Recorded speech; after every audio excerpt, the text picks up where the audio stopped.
Father Fábio, good night. A few days ago, I've been visioned about all this existing wickedness in the world. Until a while ago, I used to think that all this was the result of Adam's sin and Eve. Lately, I have been understanding that sin did not come through Adam and Eve, but there in heaven, when the angel Lucifer rebelled against God and was expelled from paradise. And these angels are here among us, spreading evil. So how can I understand, Father? Was God who made a mistake? Why did it allow for all its power that before man, sin, betrayal was among his angels? What is this power of the demon that even the Bible, Jesus says he did not come to bring peace, but the sword? Please, Father, I need a guidance. Sergio, very intelligent your question. Really, when you think that Lucifer is the angel of light, who rebels against God because he wanted to be like God, this really precedes the experience, I don't know, because we can't contextualize in time. But in order to understand the Holy Scripture, you then have an Adam and Eve. Let's say, after this decayed angel experience, because if there is the serpent that materializes this presence of evil of the world, including poor, is an injustice. I keep thinking that for snakes, which is a creature that has its role in the world, sometimes we do kills such a justified snake. This snake can hurt me. Yes, it is there. The present myth, this narration, I will speak myth. It cannot be confused. This narration that is in Genesis, putting the serpent as the one that represents evil and seducing Adam and Eve, is as if there was really an action that preceded this sin. Evil was already present in the world. And there, my son, we can't waste a lot of time wanting to understand the origin of evil. Because it's like you want to wipe the ice. There is no result. You will wipe it up. It sprouts water. The important thing is to live with this understanding that evil is present in the world. And that sin, this experience we identify in Adam and Eve as something that will generate for us, is a mistake that generates consequences, is a mistake that generates an inheritance. That is, I am marked by sin because I am a child of Adam's. All of this is resolved at the moment that Christ assumes this sin and redeems it through the mystery of the incarnation, his death, his resurrection. So we started to resolve the conflict like this. I bring inside the brands of Adam, because I am human. I am fragile. I have to establish a living with this limit of mine. As I said, I need to do this daily confrontation. I need to look at me, my miseries, and without any hypocrisy to deal with them. I can't keep it in the drawer. I'm jealous.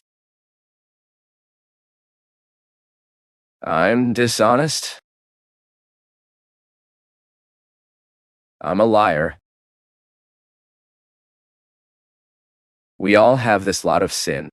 I'm not saying I'm all this here. No. I'm just giving the example. I make a daily effort not to be, but I bring it all inside me. Just allow you to make a rope to your imbalances, and you will see where you are going. It's amazing how, if we don't take care of what is precarious in us, how it multiplies and grows. So I have all the brands of Adam on me. You have all this tendency to evil. The trend to the evil one. The important thing is that you do not deny that evil exists. Now, I can't forget that I am under the flow of grace, in the influx of grace. I am in this purification movement. Each time the Christ overcomes Adam's powers in me, my Christianity emerges as a very positive testimony to the world. So I have, as an opposed to deal with my confrontations with my Adamic questions, and transform all that is miserable in me into beautiful realities that make me similar to Christ. So the case is not lost, right? We are always with the possibility of being benefited by the graceful action of Christ in me, in you, that saves us daily from all that makes us lose. Lose your life, lose the beauty of things. God saves us daily through Christ. This specific mission. Whenever we face what is throwing us down, and that with courage, we will say, "It is true. I do not need to return to the onions of Egypt. God is preparing me something much better. Face life as it deserves to be faced. Face your discomfort. Face the people who increasingly make you return to the territory of slavery. Don't be afraid of all this. Face it, because of this confrontation, you can be sure you will benefit. From this confrontation, a lot of resurrection will be born. May God bless you always more. May He pour over our hearts this courage so that we can face everything that is sinful in us, is precarious. Good night, Father Fábio. I see many people comment on envy, fat eye. Finally, all that part of the people who do not have an experience or experience about those who live well. My family went through an episode of illness, and unfortunately, I lost my mother. After going through all this, and our happiness bothered everyone. I do not believe this should be reason, because I believe in God above all. But I would like to know if the envy really has this whole strength that people say. The envy?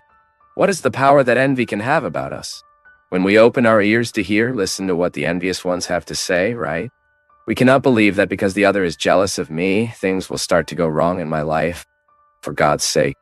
This is believing in beliefs, superstitions, realities that are definitely not part of our context. I particularly have a great respect for those who believe. But this is not part of my beliefs. I have no superstition of anything. I'm not afraid. I really have no. The other day a girl came to say to me, "Ah, Father, they made a macumba for me." I said, "My daughter kicks this macumba soon and will live your life. Stop paying attention to these things. Those who have God in the heart cannot admit that these bad things come to weigh on us, my people." The problem of envy is the envious. Now, if you start to hear the envious, if you start living from what the envious are saying, from the evils they are creating, you will truly allow the other's envy to have strength over you. I've been thinking a lot about it, you know. The more we get public, the greater, right? It is the people who will be kind to you. But they will also be mean. And I found that we need to have a vaccine that immunizes us for these evils of the world. Just as a mother will immunize her son so that he does not take hepatitis, so he does not get flu. So he doesn't get all these diseases, meningitis. We need to get a vaccine every year that immunizes us from the evils of the world. As we coat with God, coat the word of the Lord, the force that comes from heaven, and begin to only allow good things to remain among us. Wrong, we will make mistakes. Positive criticism. But we cannot allow envy to destroy our lives. So we need to relieve our hearts of all this. My son, believe that your mother died because someone was jealous of your family.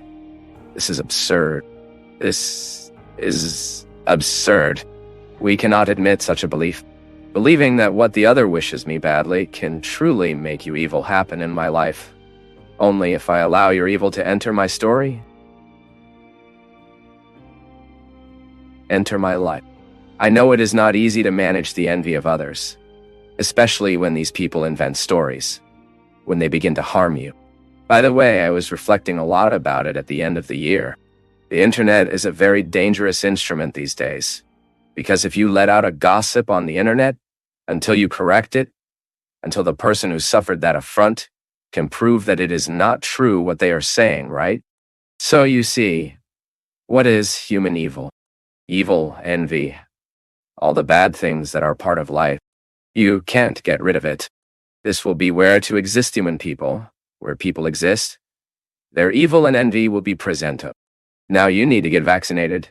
You need to be immune to these evils that the world causes you, because otherwise you will be destroyed by all this. The envious is the one who is always eyeing the other's life, right? He has no time to live his own life. He is all the time paying attention to what the other is doing. What the other? Of course. And he will only pay attention to what the other is wrong. He will never be able to send a little messenger on his cell phone, congratulating for what worked. But every time there is a mistake, he will make a point of sending a messenger. He will make a point of calling. He will make a point of giving a message. Why? Because the purpose of the envious is to destroy the one he does in some way he thinks he is competing with him, making a shadow to him. For God's sake, right? We cannot allow these feelings to grow within us. And envy, my people, is a natural feeling, springs naturally in the hearts of us all. He who says he is not jealous is lying, because at one point this terrible feeling takes over us. Now, we need to be careful what we do with the envy we feel. So okay, I look at Christian. He plays piano very well. I always wanted to play piano. I feel that envy of him. But look, then I start paying attention to what I know how to do and Christian doesn't know. Because the envious only looks at what the other does and not. The envious has a difficulty in perceiving oneself. He has a difficulty in enumerating what is valuable in him, which is precious. Why am I wanting the talent of Christian if I already have a series of talents that Christian does not have? This is how life is worth. And it is in this beautiful participation of cooperation. Oh, I always wanted to play an instrument, but I didn't have time to learn. It would even have had ease of learning, but I did not learn. But it's good that I start to depend a little more on my musicians as well. I don't know how to work with carpentry. Okay, for what the carpenter has, if you already have your craft, if you already know how to do. Now, envy is born just right now, when I start paying attention to what the other has, and I forget what I am able to. There are so many people who are bright in their lives, and then, after all, they start throwing everything away, their feet by their hand. That's why the other day I was listening, it's the same soccer player, right? Football player has to leave the scene at the height. Do you agree with me? Because otherwise he will turn. He is a wonderful player, then he gets Kembetta, is getting bad, and he starts doing a lot of wrong things in the field, and he will be remembered for the wrong things he did in the field. Unfortunately, it is like that. So as beautiful as it is to come and make it happen, it is also knowing how to get out of the scene. So now I've contributed a lot. I'll start with drawing the field team. It's time to collect myself. I will let others, who are younger, who are doing what they do, the word of the one who knew how to get out of the scene. She will always have authority as long as she is not plunged into a context of envy and bad realities that sometimes are diabolical. Envy is able to make the other devilish. He doesn't know how to do anything else if he doesn't speak ill of others. He doesn't know how to do anything if he doesn't put defect in others. And then it exposes, right? Because everyone knows. What are you talking badly? Why? Because you are jealous. So this is very dangerous. But my son, we can never believe that this envy is able to provoke these disasters. All these misfortunes. Otherwise, we will be believing in superstition. What we have to neutralize envy first is it within us, when it is born naturally within our hearts, and we want what is from the other, and also neutralize the power of the envious over us. The envious will throw your barbs, so you find a way to create immunity. Protect yourself from these spears that the envious is throwing into you.